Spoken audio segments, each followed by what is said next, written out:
ओम नमो भगवते वासुदेवाय।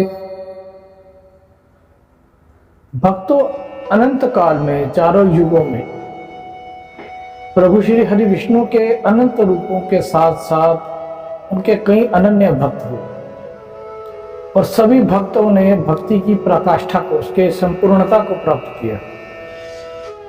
अगर आप उनको ध्यान से जाएंगे और देखेंगे कि सबके भक्ति के स्वरूप अपने अपने थे, तरीके अपने अपने थे, लेकिन अंत में सभी ने प्रभु को प्राप्त किया।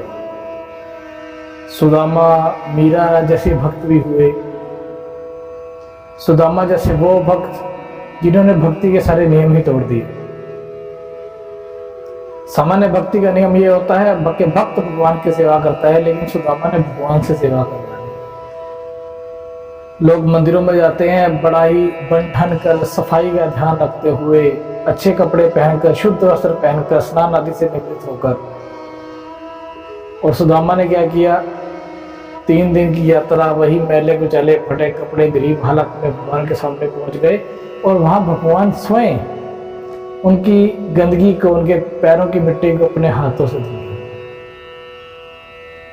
उन्होंने भक्ति के नियमों को ही बदल कर। सूरदास जैसे भगत हुए जो सारी जिंदगी भगवान के पीछे पीछे भागते रहे। और वैसे ही देवी शबरी भी हुई जो खुद कहीं नहीं गई, लेकिन उन्होंने भक्ति के आधार पर भगवान को अपने पास आने के लिए मजबूर कर दिया। तो आज की कथा हम करेंगे देवी शबरी, अनन्य भक्त श्री हरि विष्णु की, अनन्य भक्त श्री राम की। देवी शबरी के विषय में बहुत कम ही कहा गया है, सुना गया है, लेकिन अगर आप उनकी इतिहास को जानेंगे, उनके मूल को जानेंगे, उनके भाव को जानेंगे, उनके त्याग को जानेंगे, तब आप उनके असली स्वरूप को ज्ञान प्राप्त कर पाएंगे। भीलनी थी वो, भील समुदाय की कन्या, बहुत ही सुंदर शबरी। उन दिनों भील समुदाय में एक प्रथा होती थी कि जब किसी कन्या का विवाह होता था तो वहां पर पशु बलि दी जाती थी। और भीलनी जो थी शबरी देवी, वह पशुओं से बहुत प्रेम करती थी। वह नित्य स्वयं पशुओं की सेवा इत्यादि करती थी। जब उसे पता लगा कि उनके विवाह के लिए उनके प्यारे पशु की बलि देनी हो रही है, तो उन्होंने यह निर्णय किया कि वह विवाह ही नहीं करेंगे। विवाह कैसे नहीं होगा? विवाह करना तो बड़ा जरूरी है, तो उसका प्रतिकार कैसे किया जा सकता है? तो उन्होंने यह सोचा कि अगर मैं अपने घर से भाग जाऊं तो अवश्य ही इन निरीह जानवरों की जान बच सकती है। अब देखिए कितना बड़ा त्याग कि अपने माता पिता, परिवार, सबको उन्होंने त्याग दिया केवल निरीह पशुओं की बलि से बचाने के लिए, उनकी जान बचाने के लिए। वहां से निकली देवी शबरी, जाकर संतों के आश्रम में पहुंची। वहां पे उन्होंने कई आश्रमों में जाकर स्थान देने की प्रार्थना की, शरण देने की प्रार्थना की।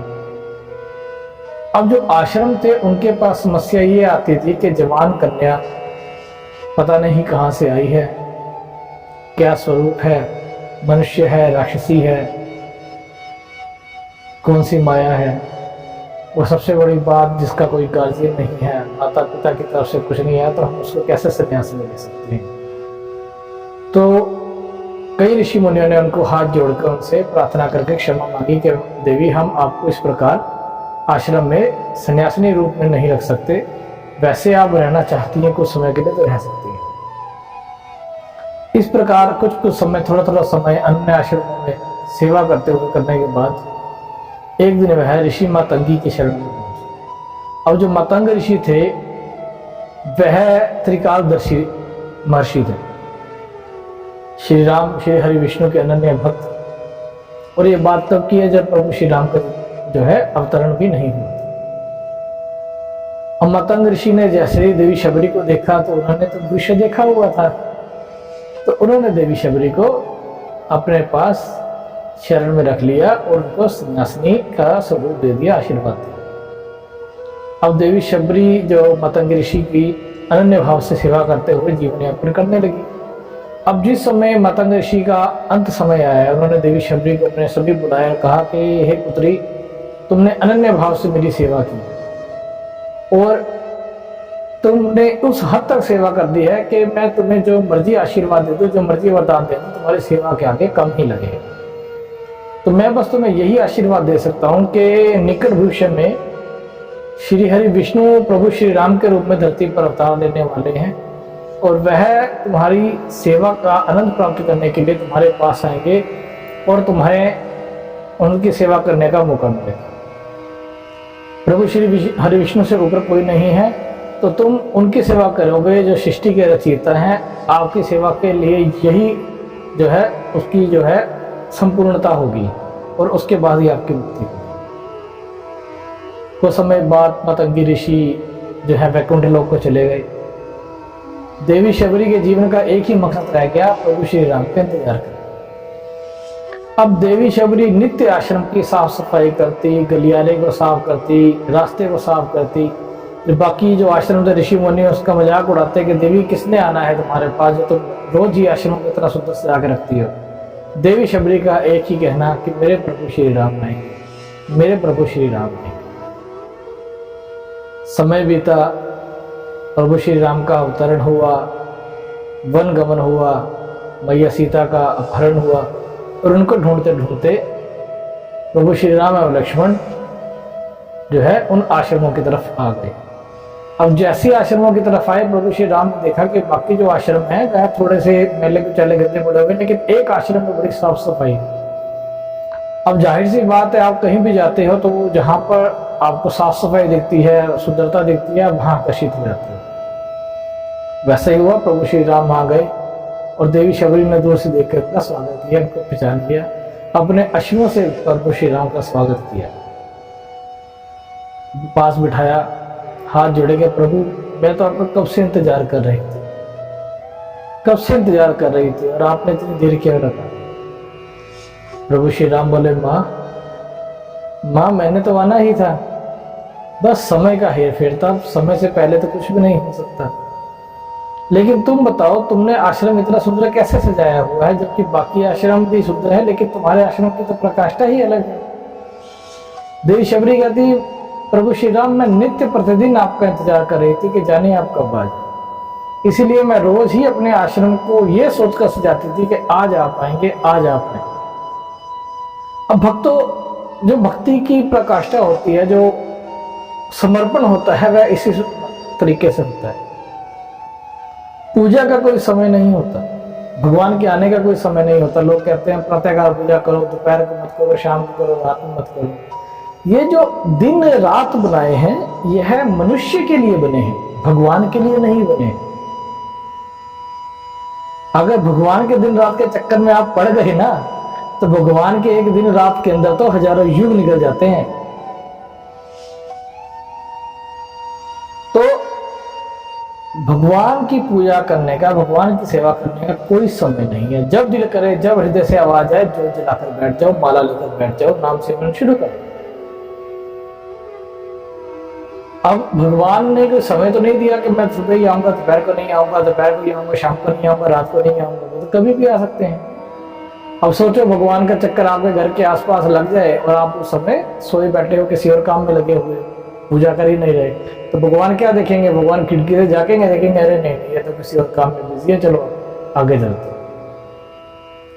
तो भगवान का सिमरन हर वक्त करते रहना चाहिए। आप कहाँ हो, किस अवस्था में हो, क्या कर रहे हो, इससे कोई फर्क नहीं।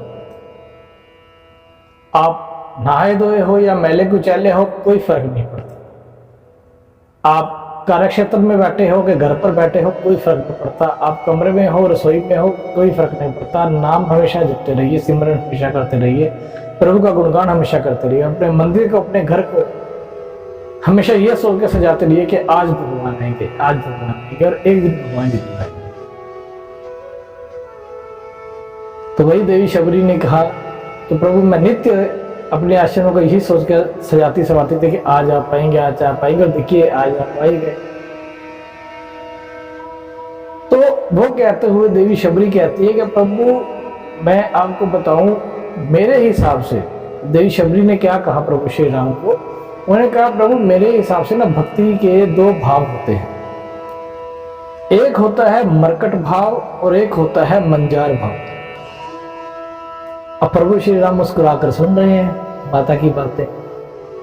तो देवी शबरी कहती है कि प्रभु मरकट भाव वो भाव होता है जैसे बंदर होता है ना, वो हमेशा अपनी माँ को जकड़ के उसके साथ चिपका रहता है कि मैं अपनी माँ के साथ चिपका रहूंगा तो मुझे कुछ कष्ट नहीं होगा। तो मरकट भाव के जो भक्ति भाव वाले भक्त होते हैं वह भगवान से इसी तरीके चिपके रहते हैं कि भगवान के साथ हूँ, चिपका हुआ तो मुझे कोई कष्ट नहीं होगा। भगवान के पीछे भागते रहते हैं, भगवान को पकड़े रखते हैं, जकड़े रखते हैं। और एक भाव होता है मांझार भाव। मांझार भाव का अर्थात प्रभु ऐसा है कि जैसे एक बिल्ली का बच्चा होता है, वह अपने आप को निश्चिंत होकर छोड़ देता है और बिल्ली आती है उसको अपने मुख से उठा के, दांतों से उठाकर यहाँ से वहां ले जाती है, अपने साथ रखती है। बिल्ली का बच्चा अपनी माँ को नहीं पकड़ता। शेरनी जो होती है उसके दांत जो होते हैं वह बड़े से बड़े जानवर को चीर फाड़ देते हैं, लेकिन जब शेरनी उन्हीं दांतों से अपने शावक को उठाती है, बच्चे को उठाती है, तो वह फूलों से नाजुक हो जाती है। तो मंझार भार के अंदर जब भगत होता है वह भगवान के पीछे नहीं भागता, वह अपने आप को भगवान को समर्पित कर देता है, भगवान की शरण में कर देता है कि प्रभु तुम जैसे रखोगे हम तो वैसे ही रहेंगे, मेरा काम सिर्फ तुम्हारी भक्ति करना है, मैं तुम्हारा भक्त हूं, मैं तुम्हारा साथी हूं, मैं तुम पर भार नहीं मानना चाहता, मैं नहीं चाहता कि तुम मुझे ढोकर चलो, मैं आपका सेवादार हूं, आप मेरे सेवादार नहीं, मैं अपना कर्तव्य कर रहा हूं, आप अपना कर्तव्य कीजिए, कभी ना कभी तो आएंगे। तो उसी मंझार भाव की भक्ति के अंदर प्रभु मैं नित्य आपका सिमरण करती हुई आपका इंतजार करती थी कि मेरे प्रभु श्री राम कभी आएंगे। मैं कभी इस आश्रम को छोड़कर आपको ढूंढने के लिए अयोध्या धाम नहीं गई, मन नहीं भागी, क्योंकि मुझे यह भी था कि अगर मैं बाहर चली गई, पीछे से आप आश्रम में आ गए और आपको आश्रम खाली मिला तो आप तो चले जाएंगे, मैं कितनी भागे नहीं रहूंगी कि मैं आपको बाहर ढूंढ रही हूं और आप मेरे घर आकर घर को खाली दिखकर चले गए। भगवान कहते हैं माते मैंने तो आना ही था, ये सब जो माता मैं कर रहा हूं ये नियति के अंदर मेरा ही रचा हुआ खेल है, मैंने तो आना ही था, मेरा वचन था आपसे मिलने का, तो ऐसा कैसे हो सकता था मैं ना। तो माता कहती है कि प्रभु एक बात बताओ, तो वैसे कहा जाए तो थोड़ा बहुत धन्यवाद रावण का भी बनता है भाई। रावण ने अगर माता सीता का अपहरण ना किया होता तो आप कैसे मुझे मिलने आते, और आप उसको मारने के लिए आए हो तो मुझे ढूंढने आए। तो प्रभु श्री राम हंसते हैं, वो कहते हैं माता आपको क्या लगता है कि मुझे रावण को ढूंढने के लिए जंगल जंगल भटकना पड़ रहा है क्या? मैं श्री राम हूं और ये देखो मेरे साथ कौन है, लक्ष्मण। रावण को तो लक्ष्मण अपने बाएं हाथ से भी अगर बाण चलाएं, अपने पांव के अंगूठे से भी बाण चलाकर मार सकते हैं, रावण कुछ नहीं है हमारे साथ। लेकिन ये जो मैं जंगल जंगल भटक रहा हूं माता, ये मैं सिर्फ आप जैसे मेरे अनन्य भक्तों के लिए भटक रहा हूं, आपसे मिलने के लिए भटक रहा हूं, आपकी भक्ति के भाव में भटक रहा हूं। रावण को ढूंढना मेरे लिए कोई बड़ी बात नहीं है, वह मैं कुछ क्षणों में ही ढूंढ सकता हूं और मार भी सकता हूं। और रही बात देवी सीता की, देवी सीता सृष्टि की स्वामिनी है, उनको छूना रावण की बस की बात नहीं है। मैं आपके पास आया हूं केवल और केवल इसलिए कि मैं सृष्टि को दिखा सकूं कि जब कलयुग के अंदर कुछ कपटी लोग जातिवाद फैलाएंगे तो मैं उनको बताऊंगा कि देखो कैसे एक क्षत्रिय राजा एक भिलनी के हाथों के झूठे पेड़ खाकर गया था,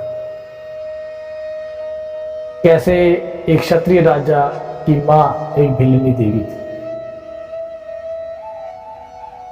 वही भिलनी देवी शबरी, वही उसकी भक्ति, वही अनन्य भक्ति। हे देवी भिलनी, आपको शत शत नमस्कार है, आपको शत शत नमस्कार। ओम नमो भगवते वासुदेवाय।